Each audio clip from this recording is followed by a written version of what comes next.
Welcome, everybody. Just getting a few things set up here real quick.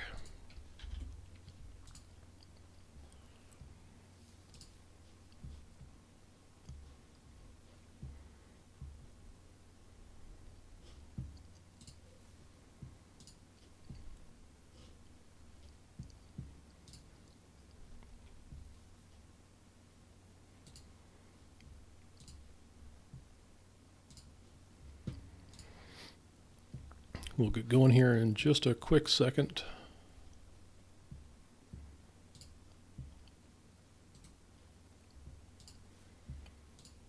Just trying to get a few things going here.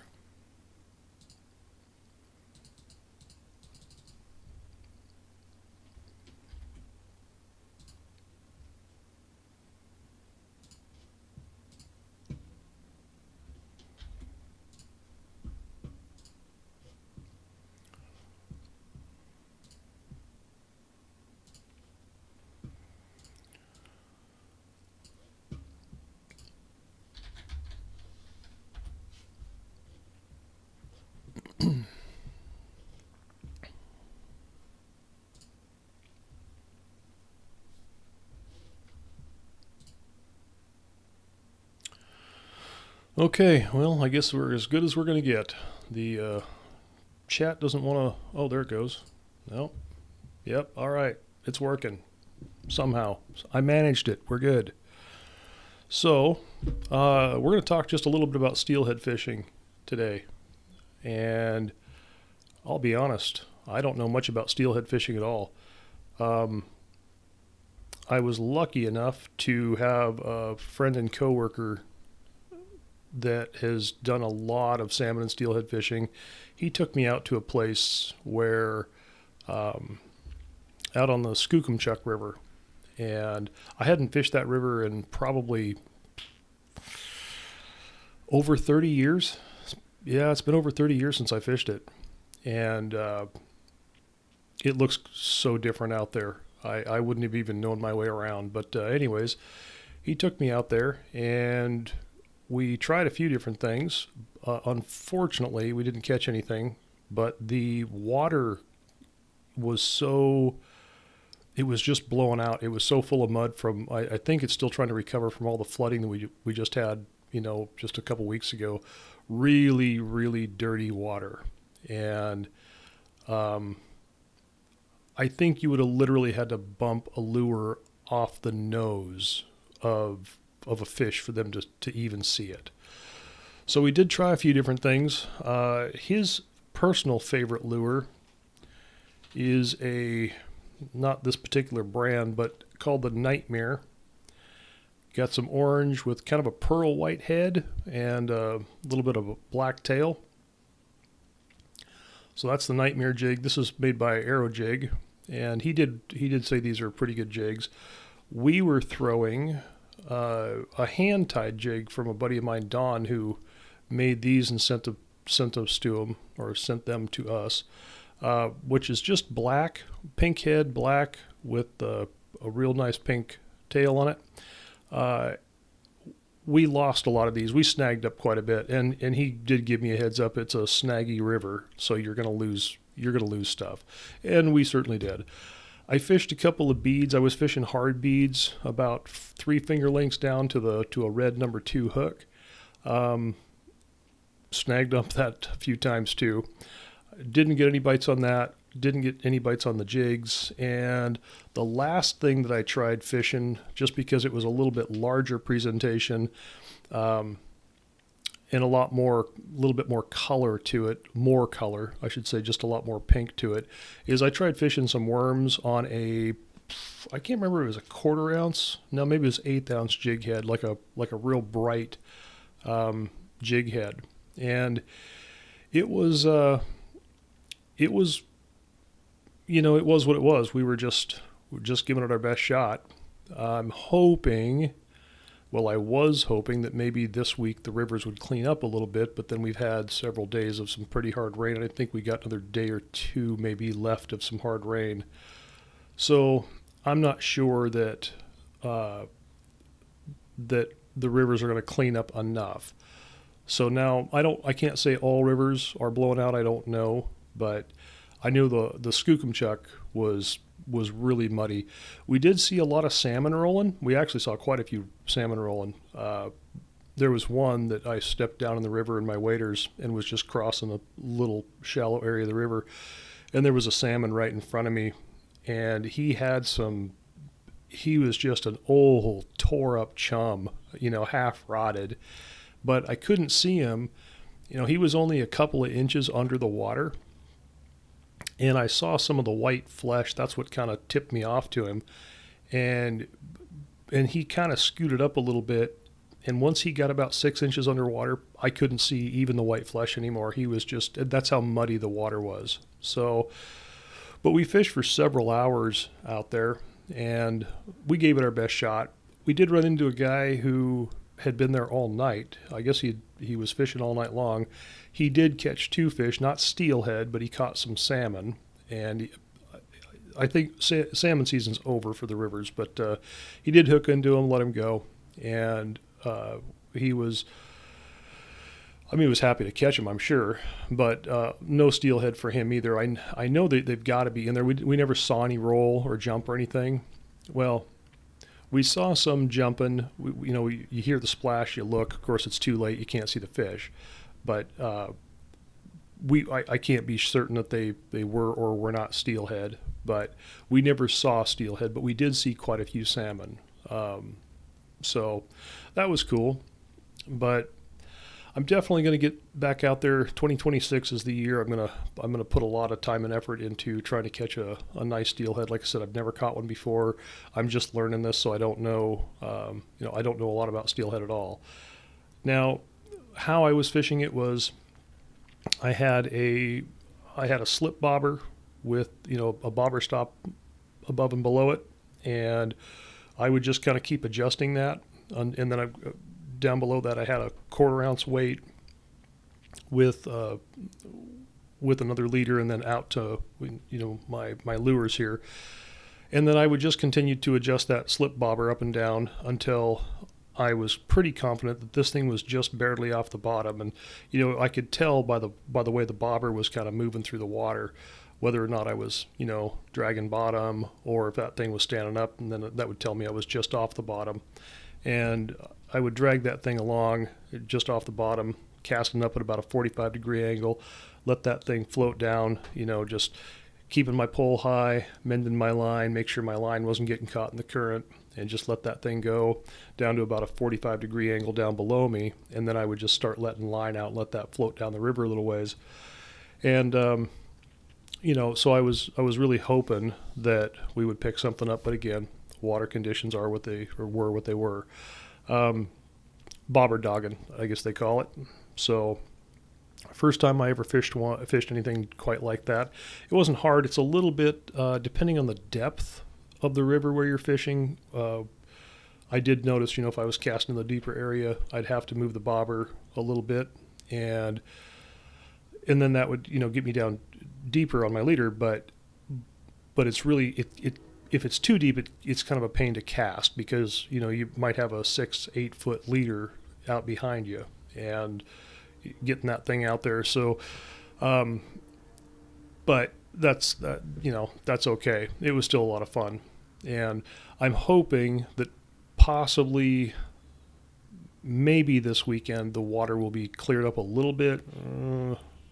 I don't know. Maybe not. But I'd like to get out there either Saturday or Sunday morning. And now, when we did go out there last weekend, we got out there, it was a good half an hour before daylight. And, of course, you can't see anything. You can't fish that early, really. I mean, I suppose you could try, but you can't see anything. You couldn't tell if your bobber got hit or not. So we waited until, the main reason we got out there so early was just to make sure we got a good spot on the river. And we did. We got a great spot on the river, I think. It was a real nice area.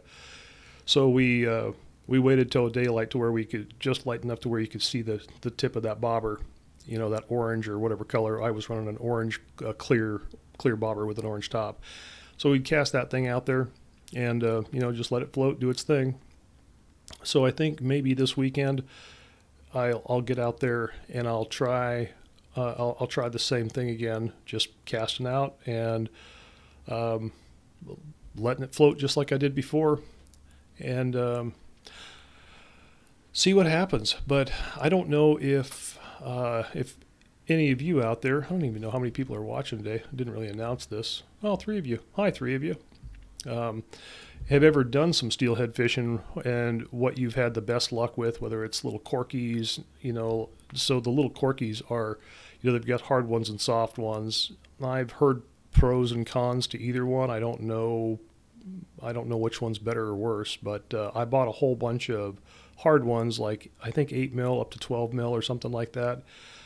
I did go buy the soft egg clusters. I think they're 14 mil.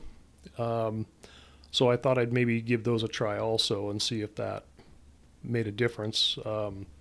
Maybe, being a little bit bigger. And I think when I was fishing, I was running a 10 mil, but maybe if I had a bigger,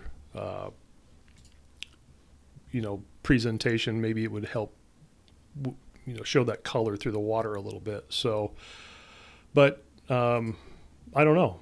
I don't know. We'll just have to get out there and give it our best shot and see what happens.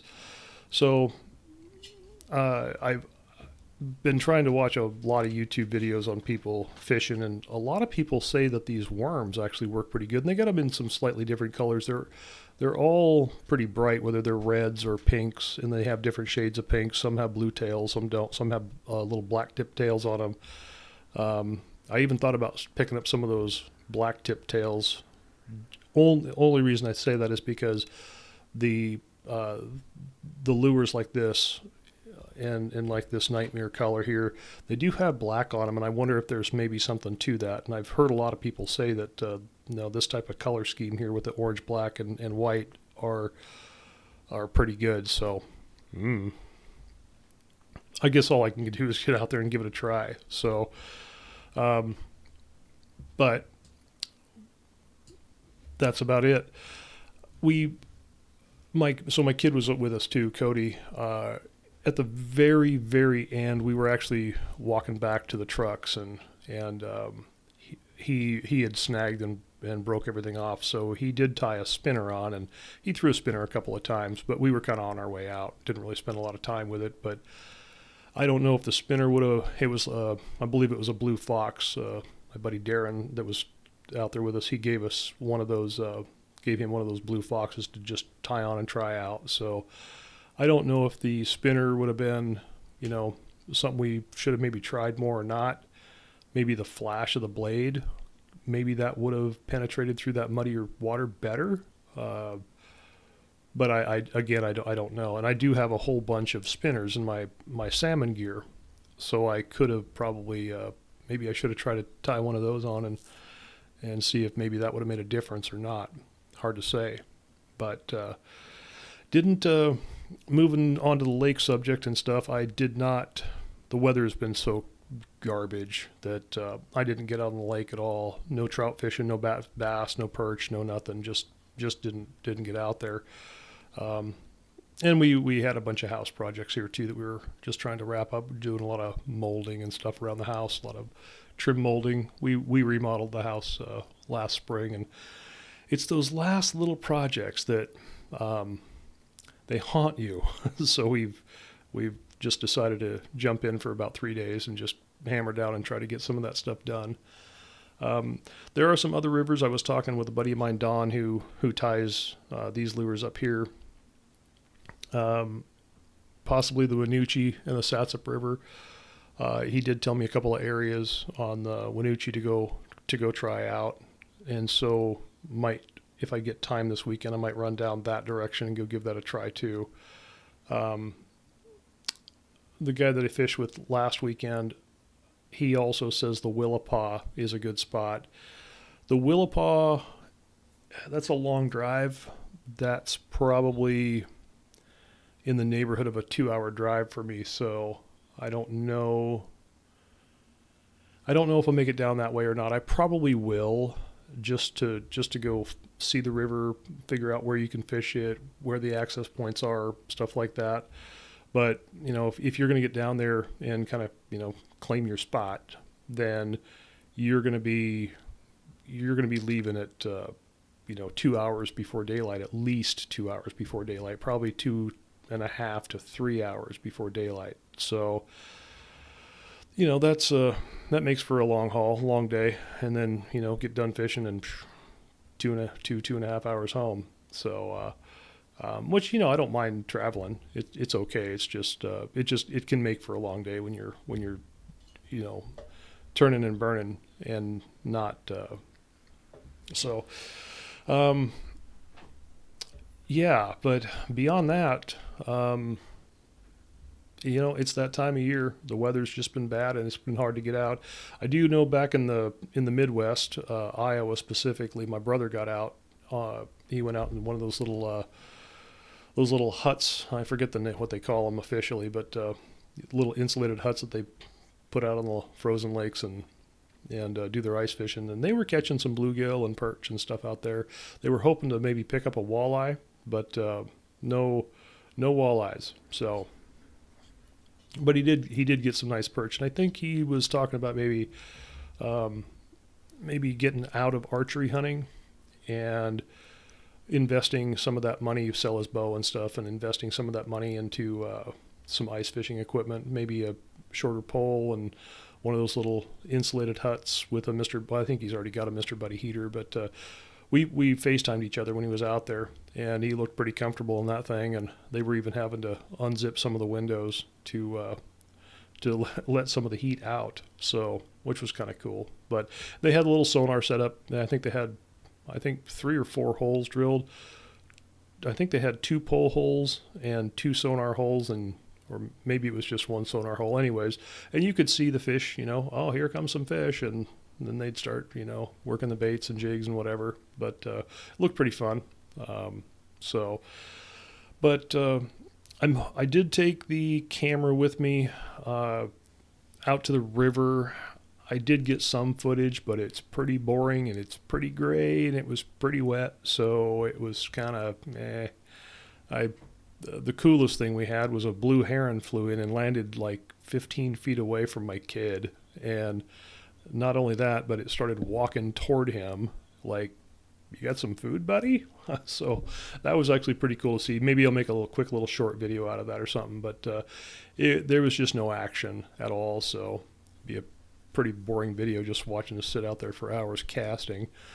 But I will take the cameras with me this weekend if I can get out there. And maybe I'll post something just to show you guys what I'm trying. And what I'm saying, I'm not saying what I'm trying is right or wrong. I have no idea. I'm just, basing everything off what I've seen other people out here on YouTube do, reading some forums, things like that, talking to some other local fishermen, seeing what they're using, how they're working the baits, and what their setups are. So, but we'll get out there and give it our best shot. And it looks like maybe one of the days, probably Saturday, it looks like, as long as the wind doesn't pick up, might actually be able to get the boat out on the lake. So maybe I could hit the river in the morning, come back and do get out on the lake for a couple hours and see if we can pick up any bass or panfish or trout or anything that will bite. Anything would be great. So, and my dog's barking. That's awesome. So anyways, I think that's it, folks. We'll keep this one short and sweet, about 20 minutes tonight. Just wanted to touch base and let you guys know kind of what I've been doing and what I've been seeing out there and what's working and what's not working. So with that, I will call this one done, and we'll see you next week on Wednesday at 6, and hopefully I can get a video up this weekend and let you guys know how things are going. So we'll catch you soon.